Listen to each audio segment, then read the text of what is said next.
잘 지냈어요 모두 보고 싶었어 우리도 고잉은 언제나 너에게 고잉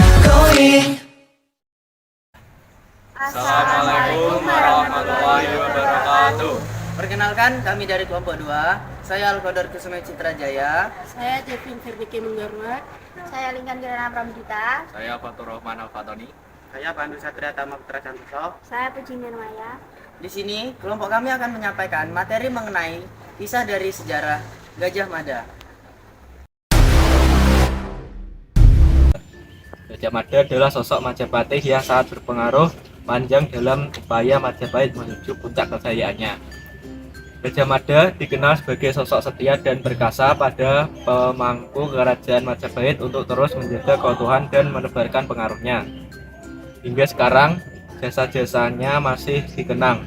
Bangsa Indonesia menganggap Pati Gajah Mada sebagai pahlawan, simbol patriotisme dan persatuan bangsa. Gajah Mada memiliki kisah hidup, perjalanan karir, dan perjuangan yang cukup serius. Hal tersebut terutama bersumber pada Babad Gajah Mada, Naskah Usaha Jawa, dan Babad Arung Bondan. Materi yang pertama adalah Naskah Usana Jawa. Dalam Naskah Usana Jawa disebutkan Gajah Mada lahir di Pulau Bali. Dikisahkan Gajah Mada lahir dengan cara memancarkan dari buah kelapa yang merupakan penjelmaan Sang Hyang Narayana atau Vishnu. Sehingga Gajah Mada dipercaya lahir tanpa ayah dan ibu. Dia dilahirkan karena kehendak dewa-dewi. Naskah tradisional Nusantara sering menegaskan legitimasi tentang kelebihan pada diri seseorang melalui mitos, sehingga tokoh yang dimaksud pantas dijunjung tinggi dan dihormati. Dalam perjalanannya, keajaiban demi keajaiban selalu mengiringi sejak kelahiran, masa kanak-kanak, dewasa, hingga kematian.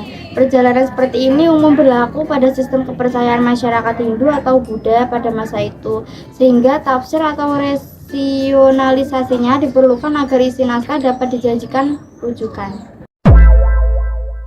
Babad Arung Bondan. Kitab Jawa Pertengahan Abad Babad Arung Bondan menawarkan penjelasan berbeda tentang asal-usul Gajah Mada. Kitab tersebut menjelaskan bahwa Gajah Mada merupakan anak dari Pati Lojender, dikenal dengan nama Lojender dengan dalam cerita Dharma Wulan dan Menak Jingga. Cerita tersebut mengungkapkan bahwa Lojender menjadi pati Ratu Majapahit bernama Ratu Kenya Kencana Wungu.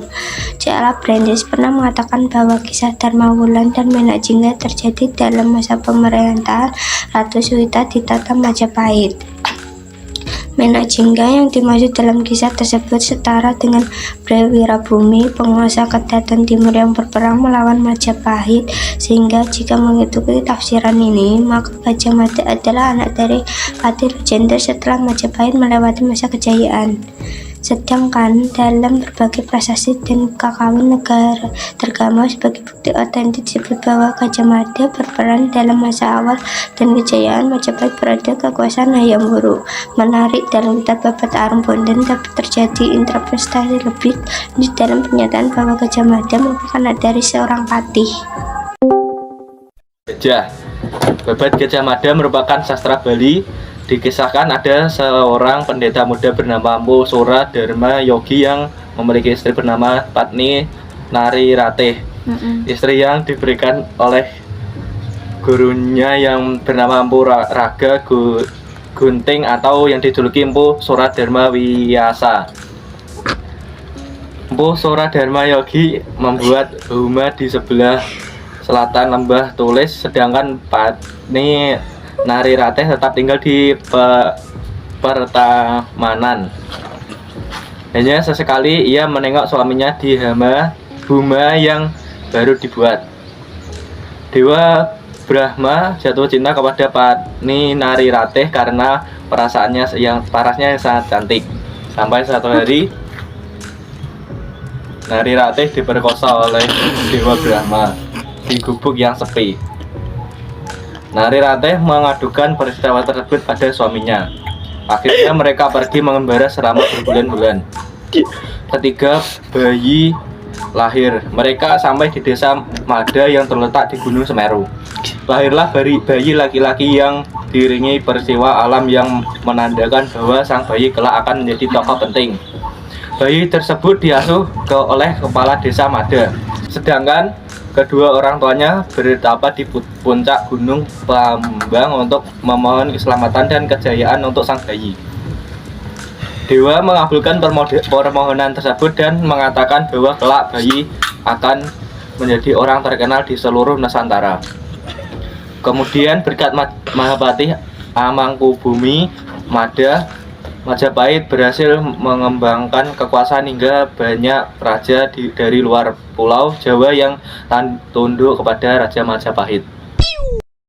Sumpah Palapa Gajah Mada. Saat dilantik menjadi Mahapatih, Gajah Mada mengucapkan sumpahnya yang terkenal, yaitu namun huas kalah Nusantara, ingsun amukti palapa.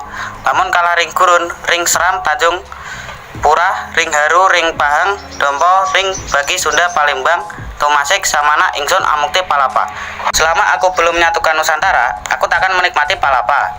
Sebelum aku menaklukkan Pulau Gurun, Pulau Seram, Tanjung Pura, Pulau Haru, Pulau Pahang, Dombo, Pulau Bali, Sunda, Palembang, Tomasik, aku takkan mencicipi palapa. Saat sumpah itu diucapkan, banyak yang meramaikan dan menertawakan cita-cita Gajah Mada untuk menyatukan Nusantara. Perjuangan Gajah Mada.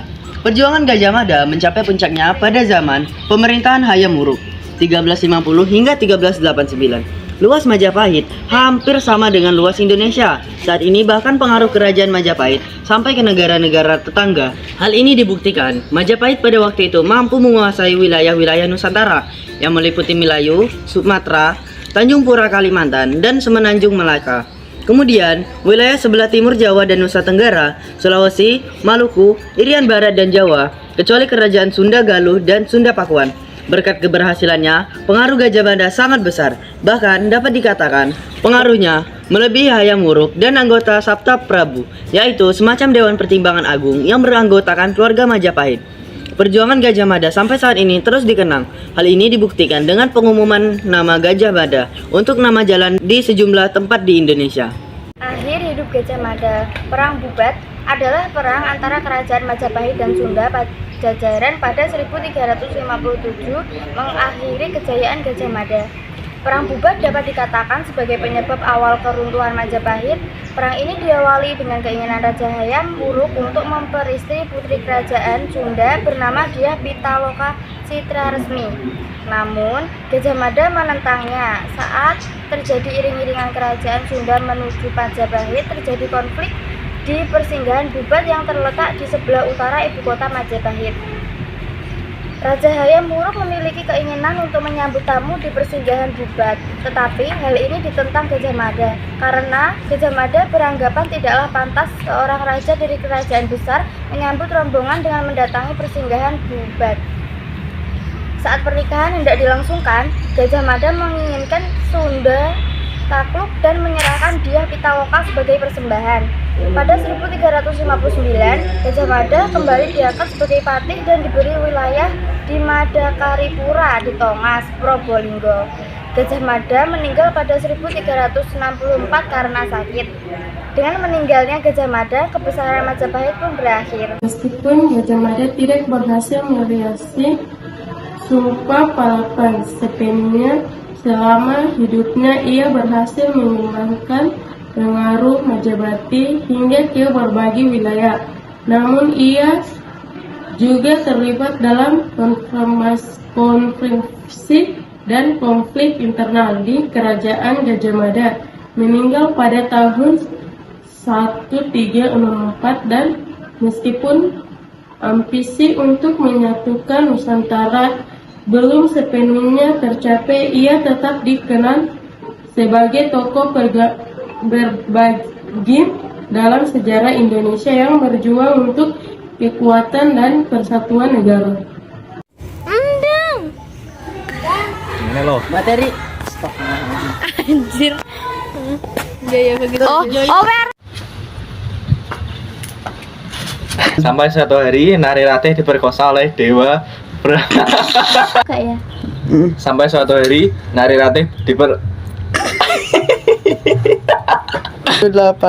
Sampai suatu hari Nari Ratih diperkosa Sampai suatu hari Nari Ratih diperkosa oleh Dewa Brahma. Masih di video anjing. Kelihatan. Belum. Bentar, pencet ini. Halo. Aja dulu HP terus. Iya, Mak.